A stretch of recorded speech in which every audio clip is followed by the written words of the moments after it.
tayo ngayon. Let's go. Ito. Papanahin muna natin to mga lods. Guys, ganito po dito yung pag-uling sa amin sa bukid.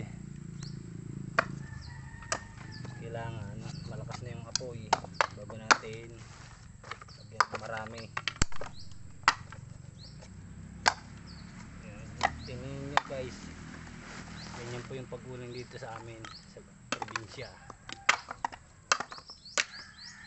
Papakita ko naman sa inyo yung pag-takip nito pagkatapos pag naging uling na.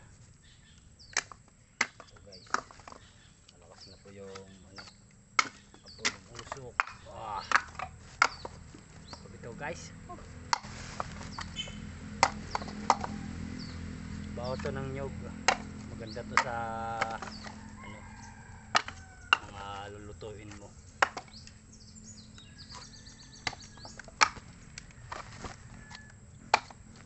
Dito lang po guys.